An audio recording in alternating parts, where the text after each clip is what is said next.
John Bram, il a un itinéraire, enfin, j'allais dire assez inédit et en même temps qui rappelle d'autres itinéraires de grands cinéastes hollywoodiens, mais des expatriés d'Europe.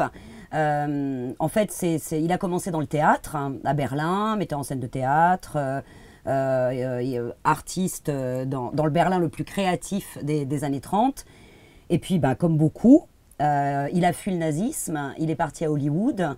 Et alors à Hollywood, une carrière et un itinéraire assez étrange, c'est-à-dire un moment, 3 perles, dont le film dont nous allons parler, 3 perles en plus qui mélangent de manière très très très étrange et passionnante à la fois une influence d'expressionnisme allemand, un sens de la narration, disons, hollywoodien, mais aussi du gothique anglais. Donc 3 perles, au milieu d'une filmographie très ample et très décevante sur la fin, enfin très décevante en tous les cas après particulièrement Hangover Square. Ça a commencé à se déliter doucement et il a fini par travailler à la télévision. Mais alors il a aussi quand même travaillé dans Alfred Hitchcock présente, il a réalisé donc des téléfilms et des séries. Donc de toute façon le thème de l'angoisse, le thème du suspense et le thème de la folie ont toujours été une ligne directrice dans son œuvre. Donc voilà, un expatrié allemand qui a contribué, comme beaucoup, à quelques éclats hollywoodiens. Alors 1943, premier film vraiment important, dont certains considèrent que c'est son chef-d'œuvre, mais non, c'est Hangover Square. Un Jack l'Éventreur.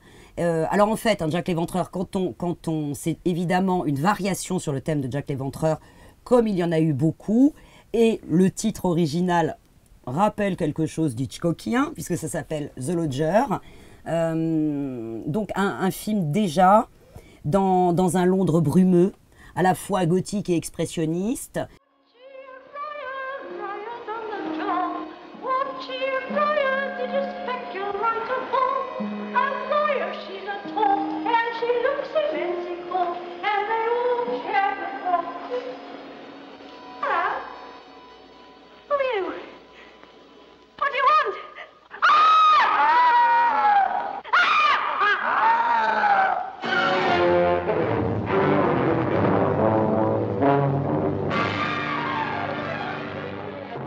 Film d'atmosphère incroyable, qui donc vraiment là attire les regards sur lui. Ensuite, Hangover Square et la fin de ce qu'on pourrait presque appeler une trilogie de la folie. C'est Le Médaillon, encore plus psychanalytique et encore plus freudien que les 2 précédents. Donc une espèce de trilogie à la fois gothique et freudienne, assez passionnante, et qui restera après à la fois sans égal et sans suite.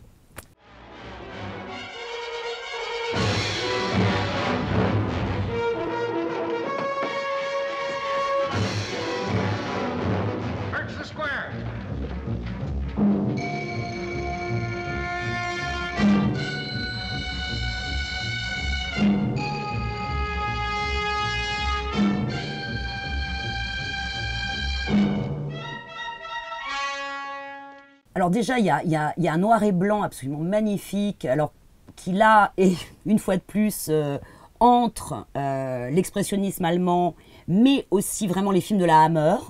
Ça pourrait être de temps en temps du Terence Fisher avant l'heure. Il y a une utilisation donc aussi des ombres, de la brume. Alors on le sait, hein, le fog londonien, mais alors à ce point.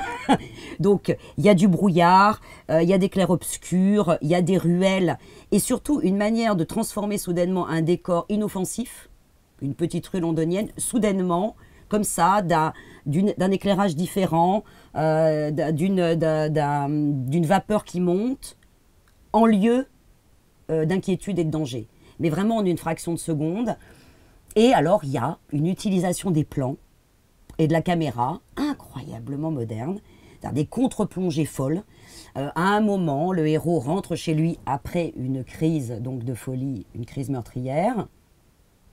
Et le moment où il se réveille, c'est très intelligemment fait, on ne sait plus, parce qu'au fur et à mesure du film, on ne sait plus à quel moment, et ça va juste se concrétiser encore plus dans la scène finale, on ne sait plus à quel moment il est dans l'innocence et dans quel moment il est dans la folie. Et là, c'est juste parce qu'il se met à chercher son chat. Nous, spectateurs, on sait ce qu'est devenu son chat. Mais il se met à le chercher et la caméra le filme en contre-plongée de dessous une table. Un truc incroyable, un plan incroyable où du coup, il est encore plus grand qu'il ne l'est normalement.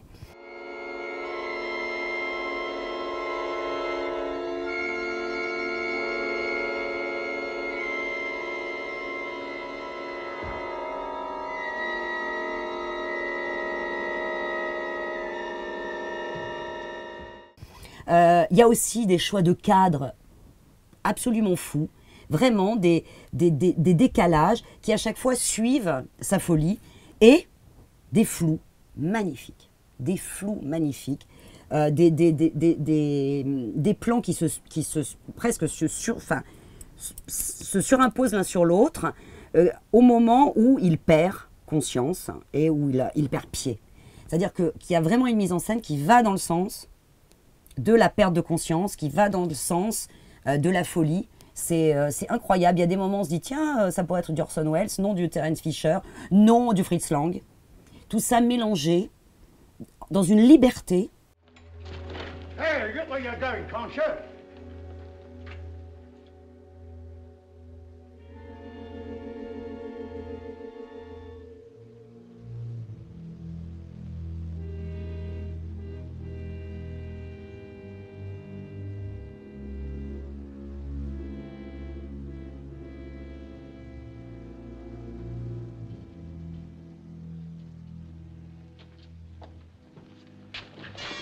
Here, what's the idea of walking to me like that? Is something the matter, sir? Is he drunk?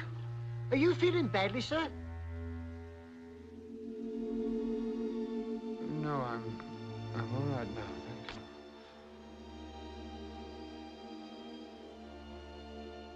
Laird Cregar, c'est un cas, j'allais dire d'acteur météore. Alors, d'acteur météore parce qu'il est mort à 31 ans, et en même temps pas météore à ce point parce qu'il avait une longue filmographie avant.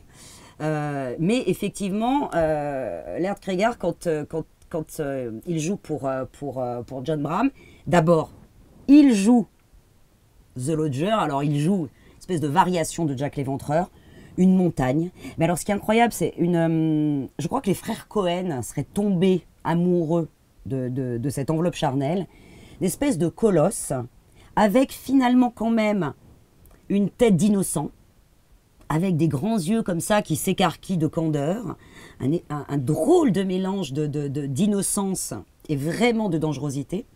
Donc il explose dans le rôle de Jack l'Éventreur, il est vraiment massif.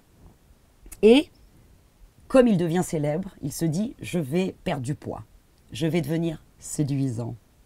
Et pendant le tournage, et même un peu avant, mais surtout pendant le tournage de Hangover Square, où déjà il a perdu du poids, où déjà dans le rôle de ce compositeur pourtant dément à sa manière, il est très émouvant, c'est-à-dire absolument effrayant quand il passe à l'acte, sans le savoir pendant ses trous noirs, et en même temps un colosse de naïveté et de pureté quand il compose ou quand il regarde Linda Darnell avec les yeux de l'amour, pauvre garçon. Il est absolument magnifique. Il est en train de devenir un peu cet acteur et cet homme qu'il souhaite être. Il perd 31 kilos. Il se fait opérer de l'estomac et ça le tue. Il va mourir à 31 ans, avant même la sortie de Hangover Square, à 31 ans d'une crise cardiaque, d'avoir voulu être plus beau. En plus, il aurait vraiment pu devenir, je pense, l'acteur éclectique qu'il souhaitait, c'est-à-dire pouvoir, oui, jouer les monstres, et aussi pouvoir jouer, alors peut-être pas les jeunes premiers, mais en tout cas, jouer des personnages plus tendres, des amoureux, des candides et tout. Et quand on voit la dernière scène de Hangover Square, qui est une scène de bûcher, comment un artiste finit par mourir finalement de son art et de son obsession, eh bien cet acteur a fini par mourir de son art et de son obsession. I've been thinking about these moods of yours, Mr. Bone. The mind is a delicate mechanism. Now, if a man lives completely within himself, if he upsets the normal balance between work and play, the mind may rebel. Without conscious knowledge or volition, it may cause him to do strange things, even dangerous things. Now, that's what I think is happening to you. But there must be something one can do. Yes, there is. I suggest that you get away from your music as often as you can. Find some new emotional outlet. Go out among ordinary, everyday people. See how they live. Learn how they work, and above all, learn how they play. Dr. Middleton, music is the most important thing in the world to me. No, Mr. Bone. The most important thing is your life.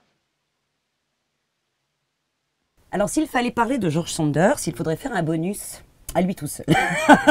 Parce que George Sanders, c'est une histoire incroyable, c'est un acteur absolument magnifique, d'un cynisme absolument consacré, qui en plus est mort dans des conditions... il s'est suicidé en laissant la lettre d'adieu la plus cynique et sardonique qui soit.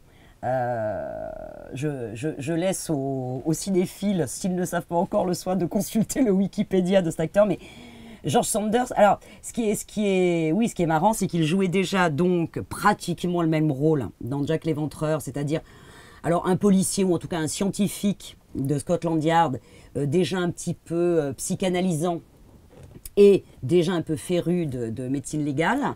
Là, la Fox te dit, oh bah ça a très bien marché. Alors, honnêtement, dans Jack l'Éventreur, il fait un peu potiche. C'est même d'ailleurs, ça fait un peu mal parce que George Sanders potiche, c'est compliqué moi, à admettre. Là, il a un rôle nettement plus intéressant, qui en plus est assez complexe. C'est-à-dire, on voit bien à quel point, en même temps, il est empathique avec le héros, avec ce meurtrier contre son gré, parce que justement, pétri déjà un peu de psychanalyse, il peut comprendre et excuser ce meurtrier, mais en même temps, il le suit, le regarde comme une bête curieuse, essaye un moment vaguement de lui piquer sa fiancée. George Sanders, dans toute sa splendeur, c'est-à-dire impossible de dire si cet individu est gentil ou méchant. Donc une espèce de comme ça quand même, de douceur un petit peu toxique qui a toujours été le grand talent de George Sanders. You'd better come with me. But I can't. I've got to play my concerto. Yes, but not now. I have to play. They're waiting. Listen, my friend, you're out of balance. I realize that. But I know precisely what I'm doing. But the shock of all this and the strain of playing may prove too much for you. I warned you that your mind might break down and cause you to do some terrible, uncontrolled thing. You can't be blamed, my dear fellow, but you're dangerous. You better come along with me. To Scotland Yard? Yes. To be put away? Well, we'll see. But I've already told you they're waiting for me. I have to play. I'm sorry, but I can't let you go. But I've worked all my life for this one night. La musique est composée par Bernard Herrmann. Alors on dit souvent le score est composé par. Alors, mais là on est au-delà. On est au-delà de la BO traditionnelle d'un film. Alors Bernard Herrmann, évidemment, Alfred Hitchcock. Donc le roi de la musique de suspense, d'angoisse. Mais là, on est effectivement, et c'est fou comme du coup, il y a porosité en fait dans tous les éléments de ce film, que ce soit dans le film ou à l'extérieur dans son casting. C'est-à-dire que Bernard Herrmann a composé le concerto, donc le concerto qui sert en fait de ligne directrice à tout ce film, puisque c'est l'obsession du héros de le terminer, donc un concerto entier, qui en plus arrive comme ça par saccade dans le film, qui vient au point d'orgue, c'est le cas de le dire aussi, à la fin du film, et un concerto qui mêle à la fois musique donc d'angoisse, où on reconnaît le Bernard Herrmann, disons, traditionnel, et véritable moment lyrique, véritable moment romantique, même quelques moments un peu, disons, de cabaret, puisque le héros, à un moment, se laisse convaincre par la garce de service de lui composer quelques chansons populaires. Donc, il y a comme si à un moment, dans le cadre de ce film-là, Bernard Herrmann avait exposé tout ce qu'il pouvait faire, toute l'ampleur de son talent, et avec une ligne directrice. C'est absolument fou. Et la musique aussi contribue totalement à la folie, à la démence du film. Et elle est le sujet propre. Donc c'est aussi une belle revanche. Bon, Bernard Herrmann est loin d'être un inconnu, et Hitchcock lui donnait toujours ô combien la vedette. Mais là, c'est la musique qui est pratiquement au cœur, donc le compositeur, alors celui du film, mais celui hors film, qui est au cœur même du film. Je pense que la séquence la plus folle, c'est la fin. La fin de ce film est vraiment, à garder, revoir tous les détails. Alors, sans trahir évidemment la conclusion de ce film, c'est une scène où finalement tout se noue autour à la fois de ce concerto qui est l'œuvre de sa vie, du feu, qui est un élément vraiment majeur du film. C'est-à-dire que ça, c'est quelque chose qui rajoute encore et qui même est différent du gothique habituel, qui est d'habitude sur du pavé mouillé, du brouillard et tout. Là, il y a l'élément du feu. Il y a un orchestre. Il y a un homme seul. Et c'est vraiment, si tu as tué par le feu, tu périras par le feu. Il y a quelque chose de absolument fou dans cette séquence finale, d'un brio, d'une maestria incroyable.